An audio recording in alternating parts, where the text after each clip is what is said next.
시겠습니다. 지난 주간에 신문에 보니까 어느 교회에서 확진자가 3명이 나왔답니다. 그러니까 교회도 확진자가 나올 수 있습니다. 미국에 제가 알고 있는 랭캐스터 침례교회 폴 채플 목사님이 코로나 양성 반응이 나왔다고 확진자가 되었다고 이렇게 SNS에 올라와 있더라고요. 지난 주간에 어머님이 돌아가셔서 어머님 장례식을 치렀는데 장례식을 치르고 나서 몸이 너무 아팠답니다. 그래서 코로나19 검사를 했더니 확진자가 되어서 격리되어 있고 치료를 받고 있다고 이런 SNS에 자기 사진을 올리면서 글을 올려놓으셨어요. 이분은 정말 수천 명의 교회를 하고 있는 아주 큰 교회를 하고 계신 분인데 목사님도 코로나 확진이 될 수가 있습니다. 맞습니까? 피해가는 게 아니에요. 그런데 우리나라의 어느 대형교회에서 3명의 확진자가 나왔답니다. 그런데 700명을 전수검사를 했는데 감염된 사람이 한 사람도 없었다는 거예요. 그러니까 3명은 딴 데서 이제 감염이 돼가지고 들어오셨겠죠. 근데 왜 그런 일이 일어나느냐? 모두 다 마스크를 썼기 때문에 마스크가 그 모든 걸 막아줬다. 이런 기사가 아주 긍정적인 기사가 나왔더라고요. 그래서 우리가 마스크를 꼭 쓰고 있으면 좋겠고요. 여기 나와서 기도하시는 분들도 다 마스크 쓰고 하면 좋겠다라고 생각이 들고요. 저만 어쩔 수 없이 이제 마스크를 벗고 하더라도 기도하시는 분은 마스크를 쓰고 하면 좋겠다 이런 생각이 듭니다. 당분간은 우리가 그렇게 해야 될 것입니다. 자, 오늘 말씀의 제목은 당신이 붙잡고 기도하는 말씀은 무엇입니까? 이 제목이에요. 여러분이 붙잡고 기도하는 말씀을 붙잡고 어떤 말씀을 붙잡고 기도하십니까? 이 제목입니다. 오늘 우리 예수님께 여러분이 무엇인가 가르쳐 달라고 부탁하고 싶은 것이 하나 있다면 그것은 무엇이겠습니까? 예수님께 예수님 요거 하나만 좀 제대로 가르쳐 주세요 라고 말씀을 드린다면 그것이 무엇이겠습니까? 우리 교회 성도님은 아니지만 늘 미라클 모닝을 애청하는 어느 한 집사님께서 저에게 가끔 이렇게 영상을 보내주십니다. 근데 오래전에 제가 보았던 영상이었는데 이번에 또 보니까 마음에 진짜 감동이 있는 그런 영상이었어요. 그래서 제가 오늘 서론 부분에 예화로 이걸 써야 되겠다라고 생각을 해서 여러분에게 말씀을 드립니다. 때는 2000년 시드니 올림픽 때 16년간이나 중국의 강세로 이어진 다이빙 종목, 그러니까 다이빙 여자 10m 플랫폼, 예상대로 중국 선수들이 1, 2위를 다투게 된 결승전에서 누구도 예상하지 못한 사건이 일어났습니다. 그것은 다이빙의 세계적 전문가들도 또 날고 긴다는 베테랑 취재기자도 어느 현장에든 있다는 사진기자도 생각지 못한 결과가 나왔습니다. 그래서 모든 앵글이 중국 선수들에게 맞춰져 있었고 카메라도 중국 선수들에게 맞춰져 있었다고 합니다. 그 주인공은 다이빙의 10m 플랫폼 여자부에서 중국 선수가 1등을 한 게 아니라 미국에 36년 만에 금메달을 안긴 22살의 로라 윌킨슨이었습니다. 평소에 이제 자국 선수 사진에만 너무 치중한다고 비난을 받던 AP통신 사진 기자는 의뢰그랬듯이 중국이 수영 종목을 싹쓸이 할 것으로 보고 모든 앵글을 중국 선수에만 맞췄고 결국 돌출하듯 금메달을 딴 로라 윌킨슨의 이 비행 장면을 담지 못하기도 했다고 합니다. 그도 그럴 것이 이 윌킨슨은 예선 5위에 이미 준결승에서도 5위에 머물러 메달 가능성이 희박한 선수였습니다.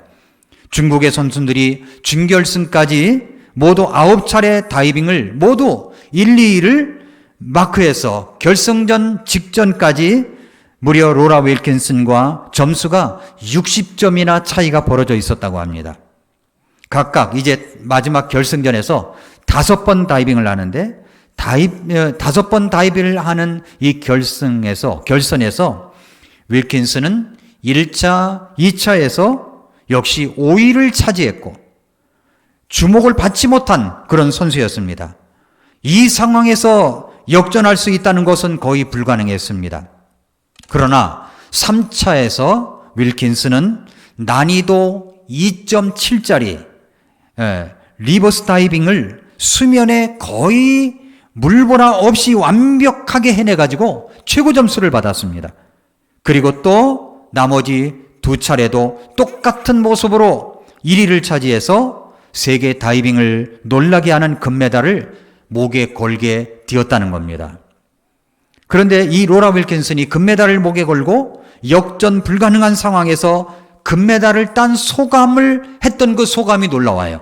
그 뭐라고 얘기했냐면은 이렇게 말했습니다. 나를 강하게 하시는 그리스도를 통해 내가 모든 것을 할 수 있었습니다. 빌립보서 4장 13절을 이야기한 거예요. 빌립보서 4장 13절이에요. 우리는 보통 이제 개역성경에서는 내게 능력 주시는 자 안에서 내가 모든 것을 할 수 있다라고 그랬잖아요. 흠정역 성경에는 뭐라고 되냐면은 나를 강하게 하시는 그리스도를 통해 내가 모든 것을 할 수 있느니라 이렇게 되어 있습니다. 이 윌킨슨은요 다이빙 연습을 하면서 이 말씀을 붙들었답니다. 이 말씀을 붙들었어요. 나를 강하게 하시는 그리스도를 통해 내가 모든 것을 할 수 있느니라. 한번 같이 암송해 볼까요? 같이 시작.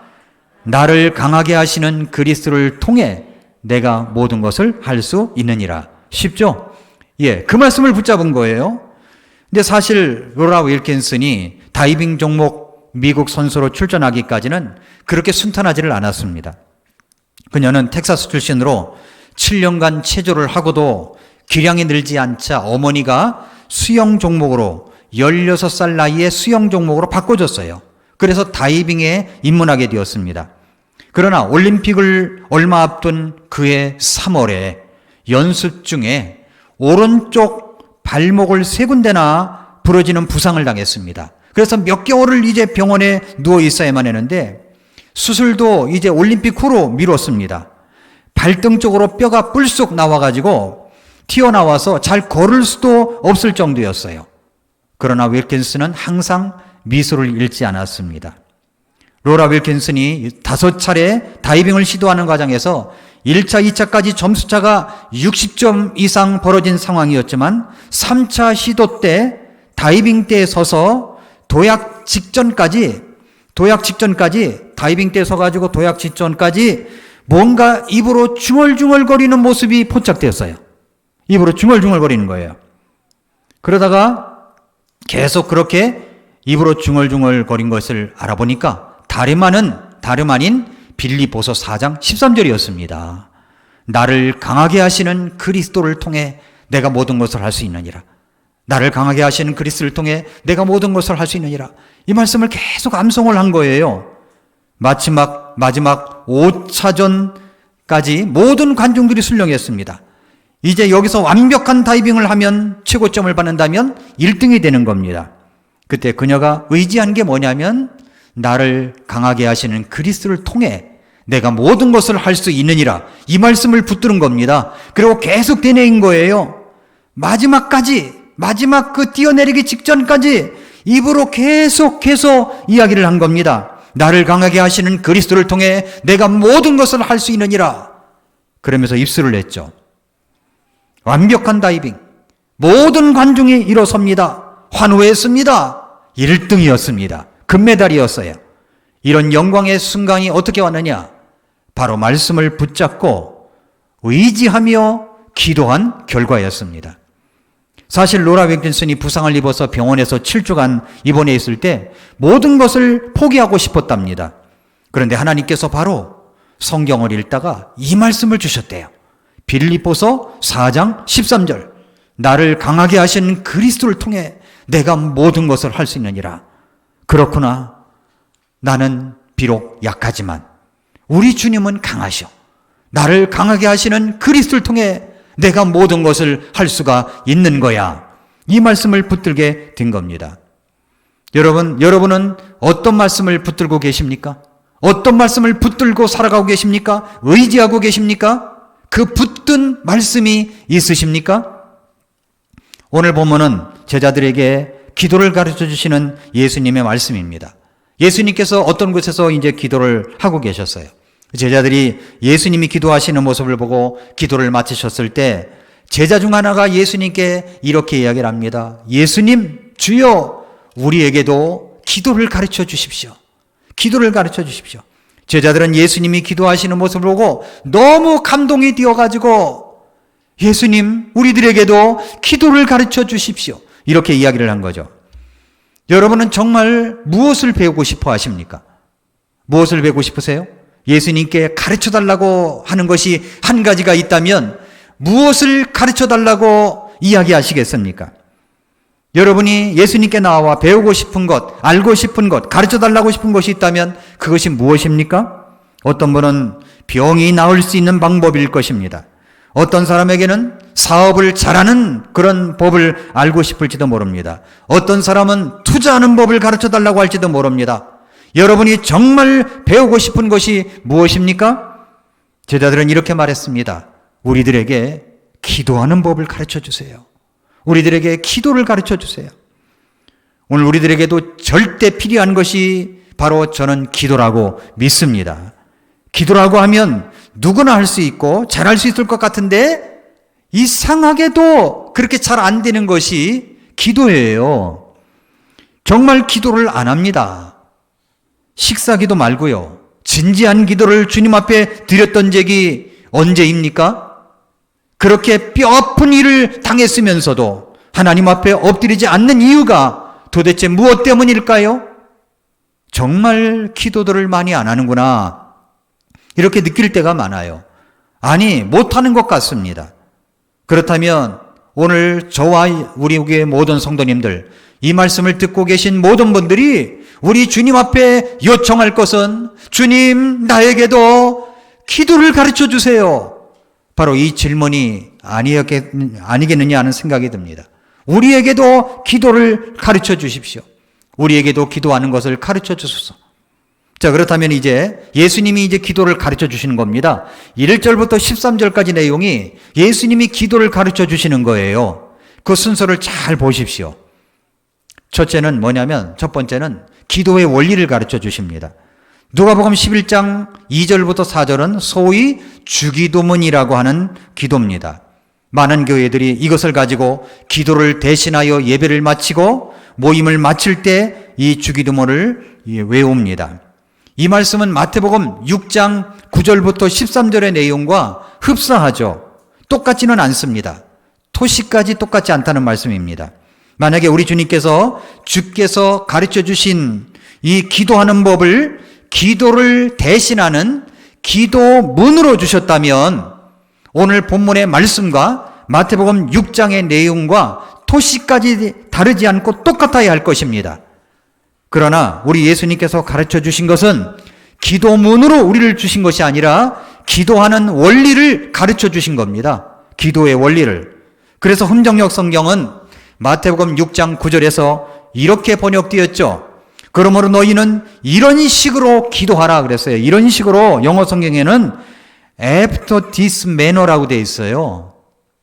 after this manner. 이런 스타일로, 이런 식으로 기도를 하라는 말이지, 그거를 기도를 대신하는 기도문으로 하라는 이야기가 아닙니다. 기도문이라고 하는 것은요, 천주교의 누르교예요.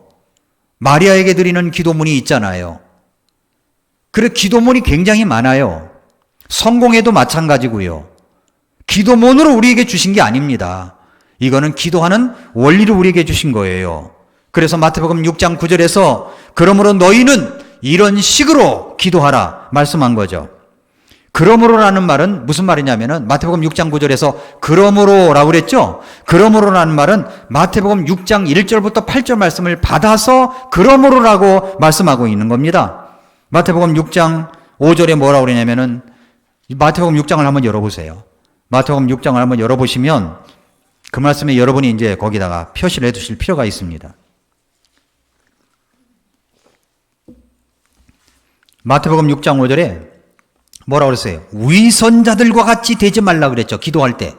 위선자들과 같이 되지 말라. 그러니까 사람들에게 보이려고 하는 식으로 기도하지 말라고 했고, 6장 6절에 보니까 골방으로 들어가서 기도하라고 그랬어요.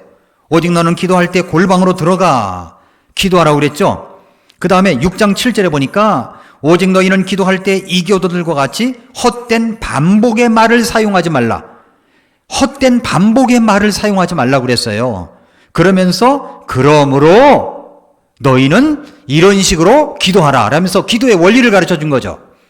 기도문을 외우면서 그런 식으로 하지 말라는 겁니다. 누가복음 11장 2절부터 4절도 이런 식으로 기도하는 원리를 가르쳐 주시고 있는 것입니다. 어떻게 기도해야 될까요? 2절부터 4절. 주께서 가르쳐 주신 기도문 다 같이 한번 해볼까요? 우리 주님께서 가르쳐 주신 거 내용을 다 같이 하겠습니다. 다 같이 읽겠습니다. 시작. 하늘에 계신 우리 아버지여, 아버지의 이름이 거룩히 여겨지게 하옵시며 아버지의 왕국이 임하옵시며 아버지의 뜻이 하늘에서 이루어진 것 같이 땅에서도 이루어지이다. 날마다 우리에게 우리의 일용할 빵을 주옵시고 우리가 우리에게 빚진 모든 사람을 또한 용서하오니 우리의 죄들을 용서하옵시며 우리를 인도하사 시험에 들지 말게 하옵시고 다만 악에서 우리를 건지시옵소서 하라 한 말이죠. 그죠? 그렇게 하라는 거예요. 그러니까 이 말씀은 기도문을 말하는 게 아닙니다. 기도의 원리를 이야기하는 거죠. 이런 식으로 기도하라. 어떻게 해요? 첫째는 경배하라는 겁니다. 하늘에 계신 우리 아버지여, 아버지의 이름이 거룩히 여겨지게 하옵시며 라는 말은 주님을 경배하라는 겁니다. 먼저 우리가 기도할 때 주님을 경배하죠. 하나님 아버지 주님을 찬양합니다. 주님 감사합니다 이야기하죠. 둘째는 뭐냐면 사역을 이야기하죠. 아버지의 왕국이 임하옵시며 아버지의 뜻이 하늘에서 이루어진 것까지 땅에서 이루어지이다. 복음의 사역들을 통해서 하나님 아버지의 왕국이 확장이 되면서 하나님 아버지의 뜻이 이루어지기를 기도합니다. 셋째는 필요를 위해서 기도합니다. 이날 우리에게 일용할 빵을 주옵시고, 우리도 필요를 위해서 기도하죠. 필요를 위해서 기도합니다. 그 다음에 이제 네 번째는 자백과 용서예요. 우리가 우리에게 빚진 자들을 용서하는 것 같이 우리의 빚을 용서하옵시며, 용서의 문제를 이야기하는 겁니다. 자백을 하고 용서의 문제를 이야기합니다. 다른 사람과의 불편한 관계 회복을 위해서, 용서와 화해를 위해서, 그리고 남들과 바른 관계를 갖고 있는 죄는 주님께 자백을 해서 버려지는 것에 대해서 이야기하고 있죠.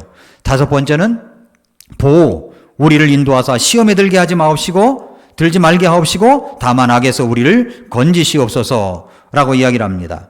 그래서 시험에 들지 않도록 악에서 보호해달라고 구체적으로 요청을 하는 것입니다. 여섯 번째는 왕국과 권능과 영광이 영원토록 아버지의 것이옵나이다 아멘 하고 끝이 납니다.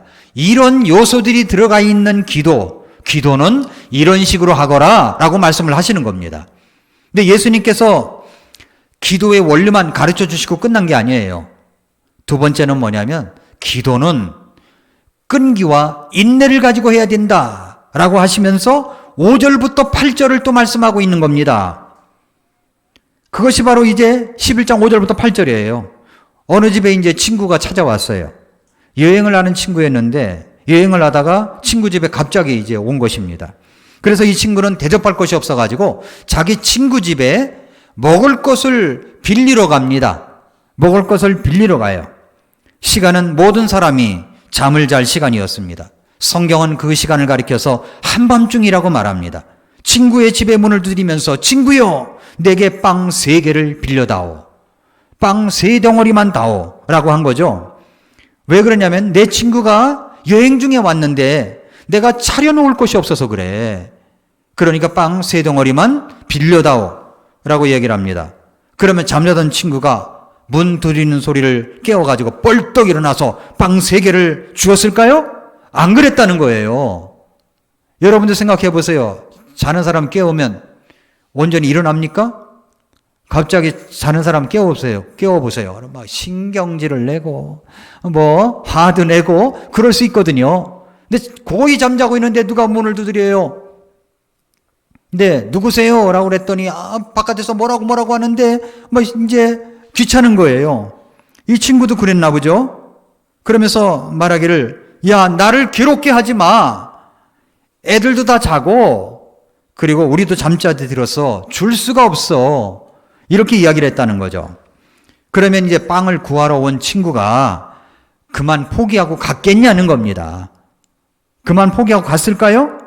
아닙니다. 말씀해 보니까 그냥 가지를 않았습니다. 그러면서 예수님께서 뭐라고 하시냐면은 그가 자기 친구이므로 그가 일어나 그에게는 주지는 아니할지라도 그가 귀찮게 졸라됨으로 그의 필요한 대로 다 그에게 주리라. 이렇게 이야기를 했습니다. 필요가 있을 때 그 필요를 채울 수 있는 곳을 찾아가 필요가 채워질 때까지 계속 구한 겁니다. 그러지 말고 줘라. 그러지 말고 줘라 하고서 계속 두드린 거죠.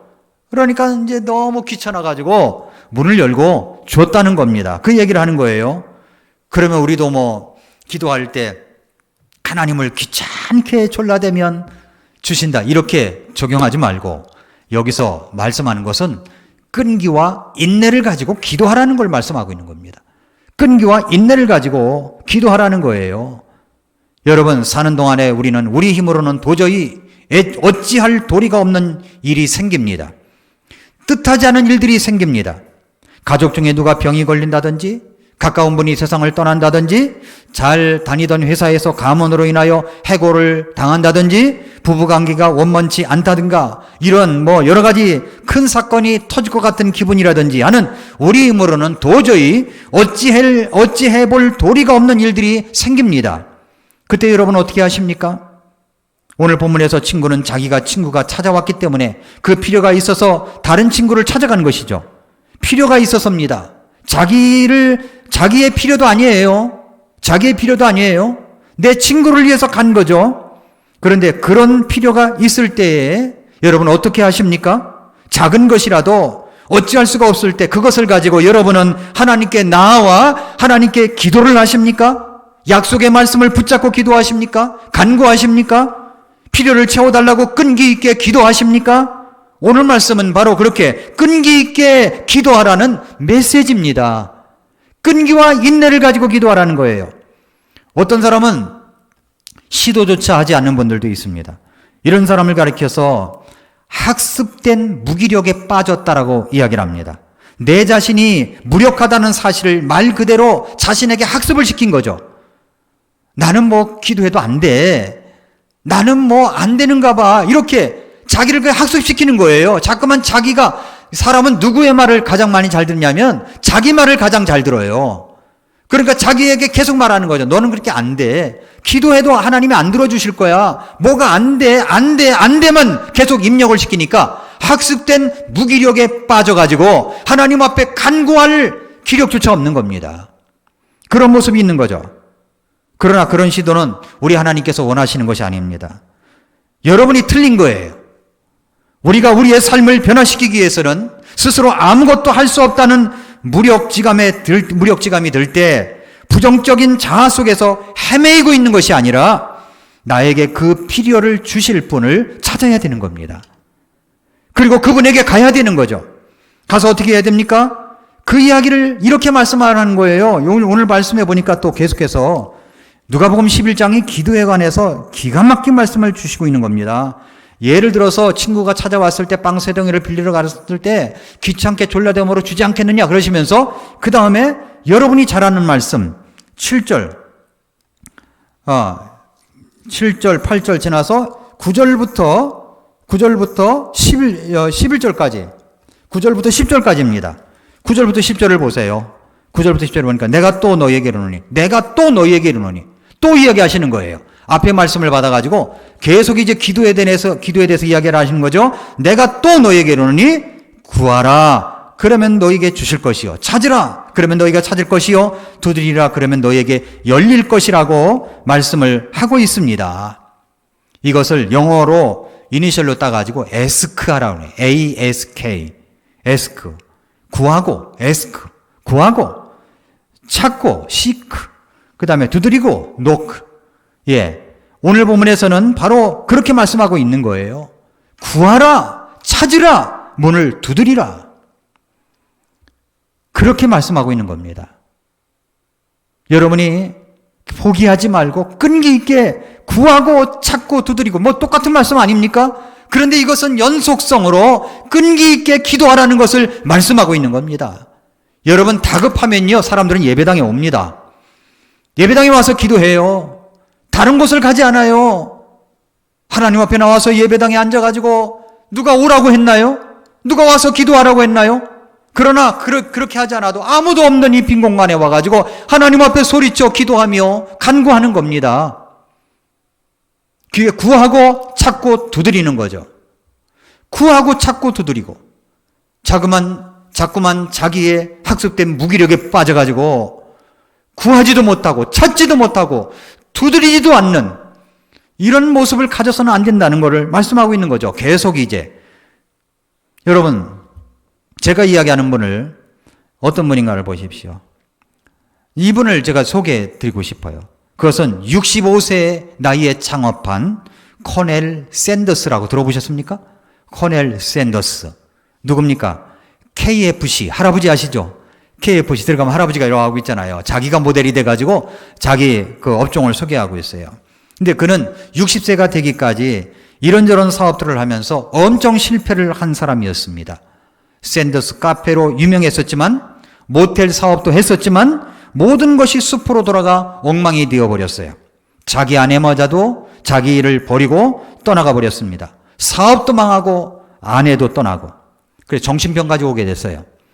그래서 이제 어떻게 해야 될지 몰라고 절망 가운데 정신병원에 있는데 어느 날 아침에 정신병원에서 눈을 떠보니까 어디선가 찬송가 소리가 들려오더래요. 그 찬송가 노래 소리를 듣는 순간 그 노래에 끌려가서 보니까 조그만 예배당에 똑같이 정신병을 앓고 있는 한 여자가 앉아서 평화롭게 노래를 부르고 있더랍니다. 그 찬송은 우리 침례교 찬송가 342장이었어요. 큰 물결이 설레는 어두운 바다 저 등대의 불빛도 희미한데 이 풍랑에 배저 항해하는 이 작은 뱃사공은 주님이라 나 두려움없네 두려움없도다 주 예수님 늘 깨어 계시도다 이 흉흉한 바다를 다 지나면 저 소망의 나라에 이르리라. 이 찬송이 들려온 거예요. 그 찬송 소리를 듣고 이 이야기는 보통 알려지지 않은 이야기예요. 이 찬송 소리를 듣고 코넬 샌더스는 눈물을 펑펑 흘렸답니다. 주님, 이곳에도 주님이 계시는군요. 정신병을 앓고 있는 저 여자의 입을 통해서 역사하시는군요. 제가 평생 예수님 없이 돈만 벌려고 하다가 이렇게 되었습니다. 주님 용서해 주세요. 하면서 펑펑 울리면서 하나님 앞에 기도를 했답니다. 그렇게 한참 동안 울고 회개의 기도를 하고 나서 갑자기 정신이 맑아졌대요. 병원에서 검진을 다시 받아보니까 그 정신병이 완전히 맑아졌고 완전히 나았습니다. 그리고 나서 그는 이렇게 생각했습니다. 내가 다른 이들에게 보탬이 될 만한 어떤 일을 할 수가 있지 않을까? 그동안 나 자신을 위해서 돈을 벌어왔는데 이제는 내가 다른 사람들에게 도와줄 수 있는 보탬이 될 만한 어떤 일을 할 수 있지 않을까? 그들에게 무엇을 돌려줄 수가 있을까? 이 질문을 던졌대요. 자기 자신만을 위해서 돈을 버는데 이제는 다른 사람들을 도울 수 있는 것이 무엇인가를 생각했습니다. 그리고 코넬 샌더스는 자신의 주특기인 닭 요리하는 법을 레시피를 팔고 요리하는 법을 가르쳐 주어서 레스토랑에 팔면 좋겠다고 생각을 했대요. 그래서 그는 나이가 60이 넘었지만 다시 꿈을 꾸었습니다. 그에게 있는 돈이라고는 낡은 자동차와 사회보장연금으로 받은 105달러가 전부였습니다. 자신이 직접 레스토랑을 운영하는 것은 많은 실패를 했었기 때문에 그것은 미리 포기했어요. 대신 자신이 개발한 이 조리법을 다른 레스토랑에게 전수하고 이 대가로 이익의 일부를 받는 사업 형태를 떠올렸어요. 그래서 뭐 닭 한 마리를 팔 때마다 몇 센트씩 이렇게 받는 걸로. 그러니까 가장 기초적인 프랜차이즈 사업을 시작한 거예요. 이분이 최초의 프랜차이즈 사업을 시작한 겁니다. 그래서 그는 낡아빠진 포도자동차를 끌고 미국 전역을 다녔습니다. 구깃구깃한 흰 양복을 입은 그대로 뒷좌석에 잠을 자면서 매일 자신의 사업 제안을 받아들일 누군가를 찾아다녔습니다. 그렇게 그는 가는 곳마다 거절당했는데 무려 거절당한 것이 2년 동안이나 거절당했대요. 날마다 찾아다녔는데 2년 동안이나 거절을 당했답니다. 횟수로 계산해 보니까 1008번이나 거절당한 거예요. 이렇게 거절당하고 여러분 계속 시도할 사람이 도대체 몇 사람이나 될까요? 그러나 코넬 샌더스는 자기가 하나님 앞에 기도하고 시작한 일이었기 때문에 그 일을 계속했습니다. 기도하고 오늘도 또 나가고 기도하고 또 나가고 구하고 찾고 두드리고 구하고 찾고 또 두드리고 이 일을 1008번이나 한 거예요. 1008번. 마침내 1952년 미국 유타주 솔트 레이크 시티에 피트 하먼이라고 하는 레스토랑 사장을 만났습니다. 피트 하먼은 자신의 도시에서는 보기 힘든 닭 요리 레시피의 이 모습을 보고서 아주 관심을 기울였어요. 그래서 그것을 받아들였습니다. 그리고 그 닭 요리 이름을 뭘로 할까? 식당 이름을 뭘로 할까? 해서 코넬 샌더스가 별명이 켄터키 대령이래요. 켄터키 대령. 그래서 켄터키 대령이라는 애칭을 쓰는 것을 보고 그대로 이름을 따서 켄터키 프라이드 치킨이라고 KFC라고 지은 겁니다. 그 1호점이 지금도 있답니다. 1호점이. 그 1호점에 가면 코넬 샌더스와 피트 하먼의 동상도 세워져 있다고 합니다. 성도 여러분, 1008번의 외면, 거절, 알아주지 않음, 듣지도 않는데 계속할 수 있을까요? 주님은요, 구하라, 찾으라, 문을 두드리라. 여기 빵 3덩어리를 얻기 위해서 찾아온 이 귀찮게 졸라됨으로 주지 아니하겠느냐, 이 말씀을 하신 것이 바로 이 말씀입니다. 구하고 찾고 두드리는 것을 끈기 있게 인내를 가지고 계속해서 말씀을 붙잡고 기도하라는 말씀을 우리에게 주시고 있는 것입니다. 그리고 마지막으로 주님은 이런 이야기를 덧붙이세요. 3번째, 하나님은요, 아버지 심정으로 주신다는 거예요. 아버지 심정으로. 아버지 여러분, 여러분이 자식을 구할 때 어떤 것을 주고 싶습니까? 부모님 여러분, 자식이 여러분에게 어떤 것을 구할 때 더 좋은 것을 주고 싶은 마음이 있지 않겠습니까? 그러면서 예수님께서 예를 들어서 너희 중에 누가 아들이 빵을 구하면 아버지가 되어서 돌을 집어주겠느냐, 이거 돌을. 아버지가 돼가지고 아버지 빵 주세요 그랬더니 이거 먹어 그랬는데 돌덩어리야. 그거 주겠느냐는 거예요. 생선을 구하면 아빠 저는 생선 요리가 먹고 싶어 그랬더니 뱀 잡아가다가 뱀을 주겠느냐 이거예요. 예? 혹은 그가 알을 구하면 전갈을 갖다 주겠느냐 그 말입니다. 그러면서 예수님은 뭐라고 그러냐면 13절에 그런즉 너희가 악할지라도 너희 자녀들에게 좋은 선물들을 줄 알거든. 오늘날 보세요. 악할지라도 행위가 너무 악한데 자식들에게는 좋은 것을 주기 위해서 애쓰는 부모들이 있지 않습니까? 악할지라도 자녀들에게 좋은 것을 줄 알거든. 하물며 하늘에 계신 너희 아버지께서 자기에게 구하는 자들에게 성령을 얼마나 더 많이 주시겠느냐 그랬어요. 성령을 얼마나 더 많이 주시겠느냐. 그 성령을 했더니 또 뭐 이 말씀을 가지고 성령 받아야 된다고 하는데 성령 받는다는 말씀이 아닙니다. 성령은 예수님 믿을 때 이미 받았고요. 똑같은 구절을 마태복음 7장 11절에는 뭐라고 그러냐면은 너희 아버지께서 자기에게 구원한 자들에게 좋은 것들을 얼마나 많이 주겠느냐. 성령을 얼마나 더 많이 주겠냐면 성령의 역사하심으로 여러분 우리가 이루어진 일들이 있잖아요. 성령이 역사하신다면 못 이룰 일이 없습니다. 더 좋은 것을 준다는 이야기입니다. 우리는 이런 약속의 말씀을 붙잡고 기도를 합니까? 기도를 하십니까? 미국에서 어느 소년의 집에서 일어난 이야기입니다. 어느 추수감사절 한 가족이 추수감사절에 감사하는 마음을 갖고 하루를 출발해야 했지만 정말 먹을 것이 없어서 감사하기조차 힘든 집이 있었습니다. 기껏 있는 것을 전부 다 죄다 긁어 모았다 하더라도 이 명절날 추수감사절날 그걸 기념하기에는 초라하기 짝이 없는 식사 한 끼를 겨우 준비할 수 있는 그런 정도였어요. 그렇다고 지역 구호단체를 찾아가서 손을 내밀기에는 자존심이 너무 상했습니다. 그래서 그래도 당장 있는 것으로만 어떻게 해보려고 할 참이었는데 너무 힘든 상황이라서 이 어머니와 아버지가 서로 싸우더라는 거예요.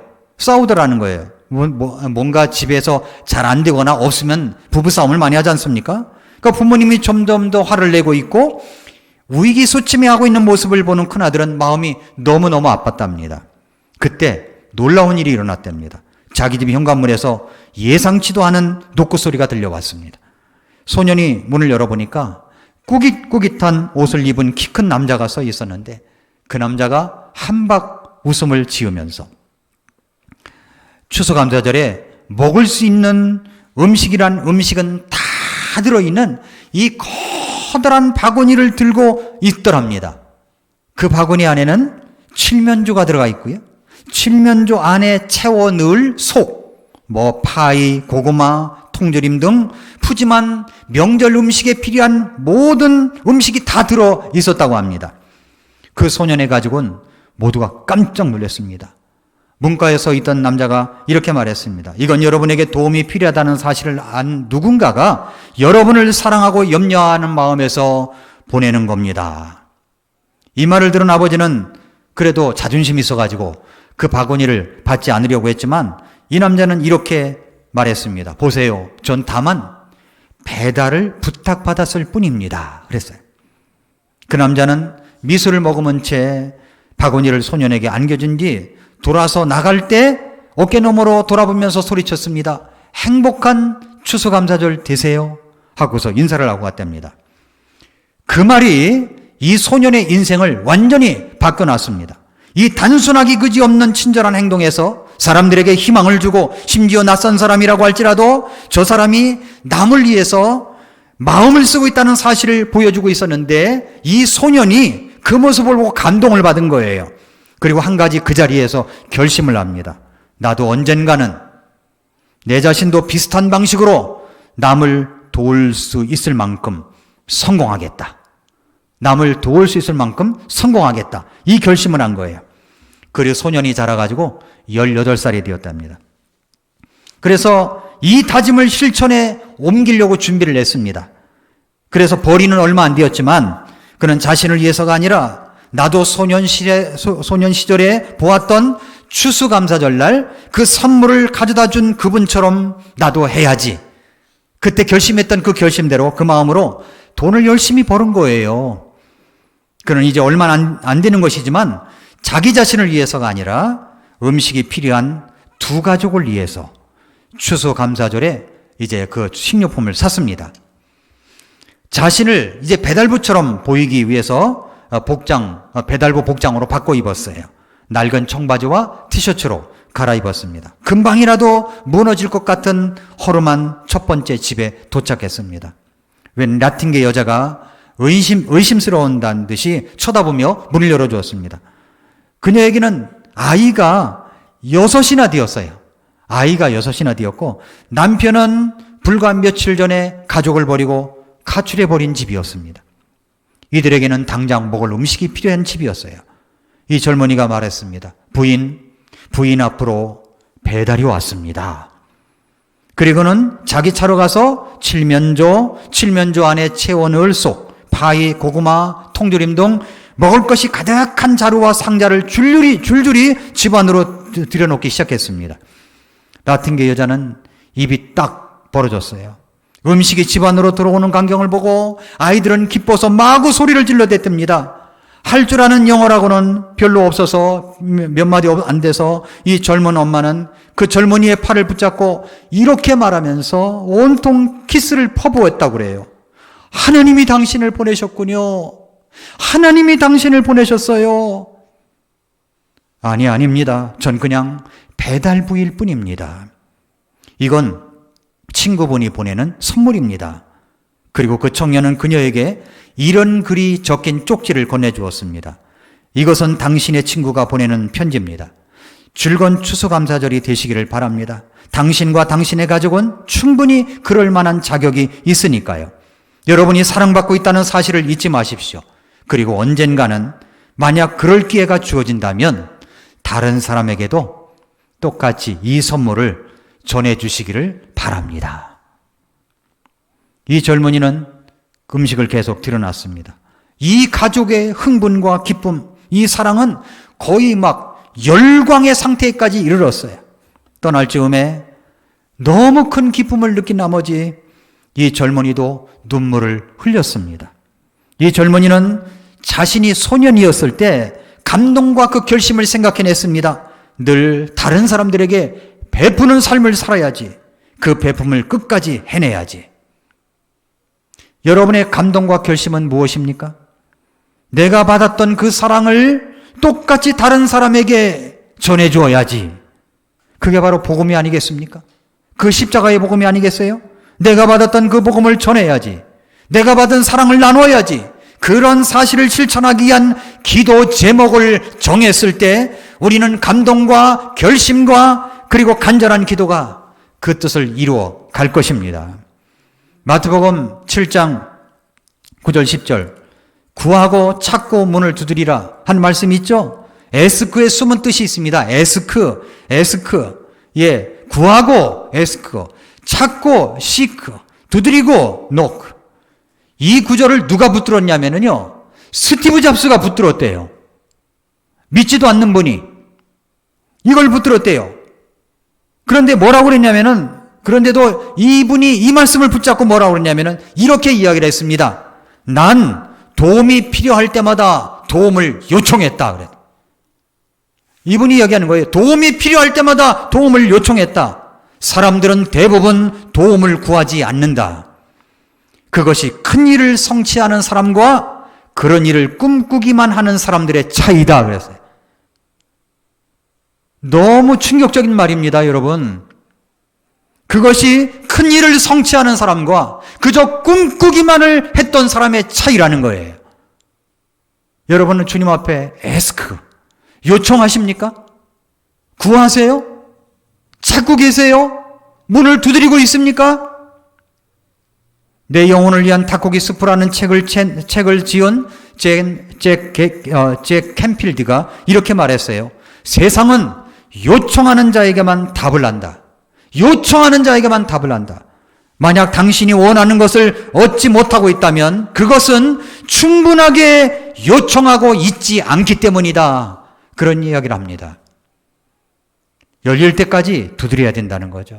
열릴 때까지 구해야 됩니다. 열릴 때까지 요청해야 됩니다.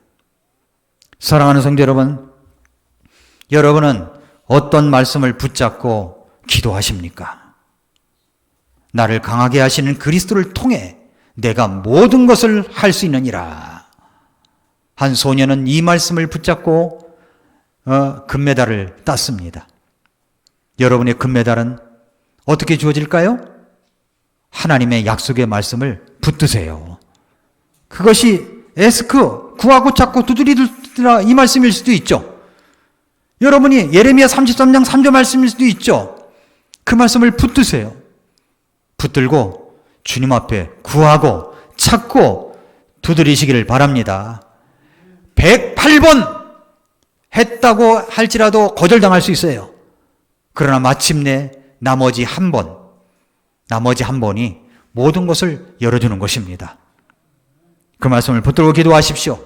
말씀을 의지하십시오. 여러분의 입술로 그 말씀을 암송하며 수시로 말하고 또 말하십시오. 하나님께서 그 말씀 때문에 여러분을 복 주실 것입니다. 기도하겠습니다. 이 시간 머리 숙여서 기도하겠습니다.